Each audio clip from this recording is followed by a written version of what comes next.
In today's Gospel, Jesus speaks boldly about his unity with the Father.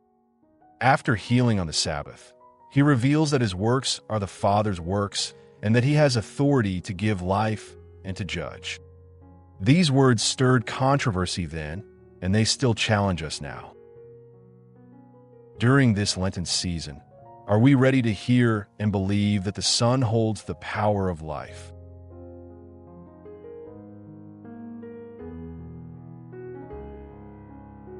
My dear brothers and sisters, today's gospel moves beyond miracle into revelation. Jesus is no longer simply healing. He is declaring who he is.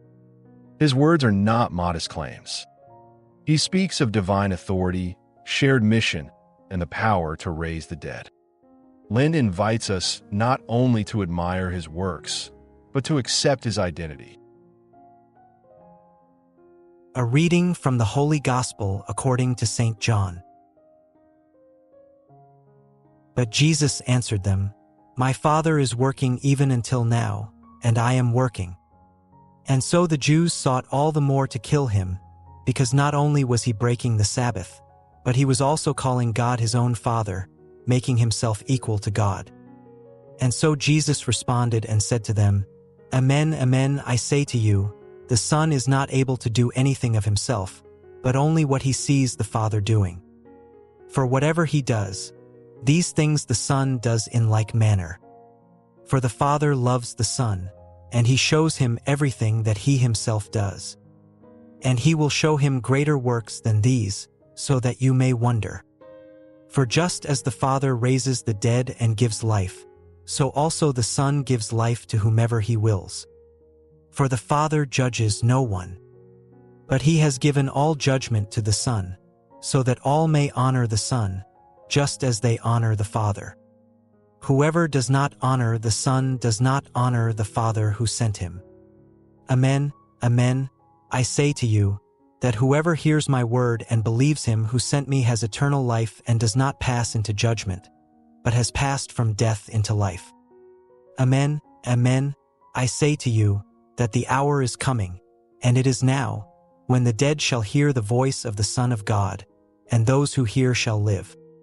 For just as the Father has life in himself, so also he has granted to the Son to have life in himself. And he has given him authority to accomplish judgment, because he is the Son of Man. Do not be amazed at this, for the hour is coming when all who are in the graves shall hear his voice. And those who have done good shall proceed to the resurrection of life. But those who have done evil shall proceed to the resurrection of judgment. I am not able to do anything of myself, but just as I hear, so do I judge. And my judgment is just because I do not seek my own will, but the will of him who sent me. The Gospel of the Lord. Reflection. Jesus' words leave no room for reduction. He does not present himself as merely a teacher or moral guide. He claims intimate unity with the Father. My Father is working, and I am working. In this statement, he reveals shared divine action. Yet notice the humility woven into his authority. The Son does nothing apart from the Father. Everything flows from love and obedience. Divine power is not independent ambition, it is communion.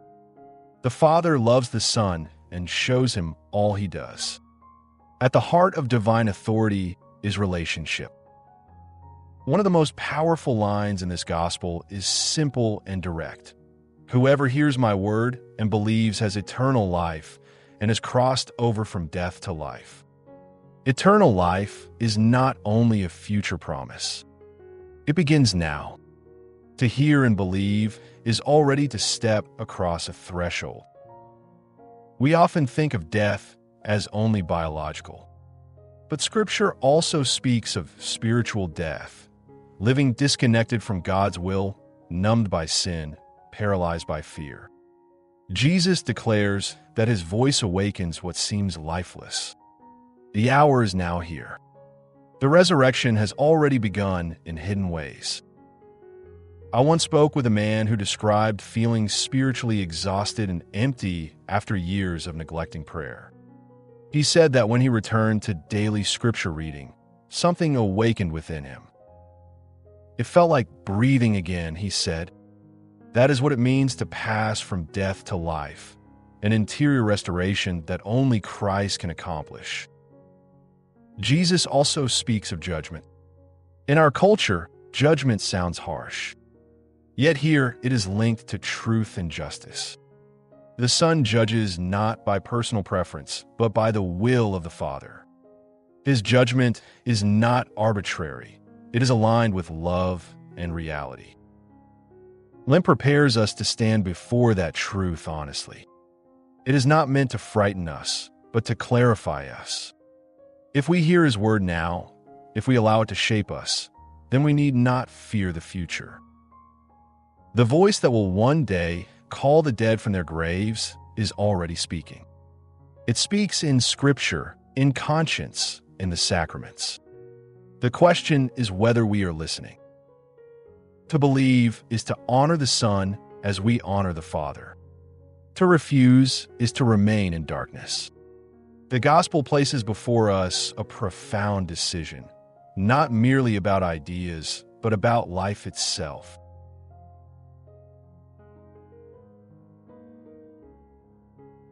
Let us pray. Lord Jesus, you share the life and authority of the Father, and you speak words that awaken our hearts. During this Lenten season, help us to hear your voice with openness and trust. Lead us from spiritual weariness into renewed life. Shape our choices according to your will and prepare us to stand confidently before your truth. Jesus, we trust in you. Amen.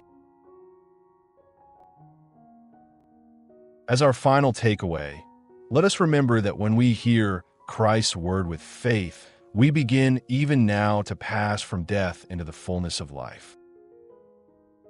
Thank you for praying with the Word Today TV. If this reflection strengthened your faith, please like, subscribe, and share it with someone who may need encouragement today. Share your prayer intentions so we may continue journeying together as one global family in Christ.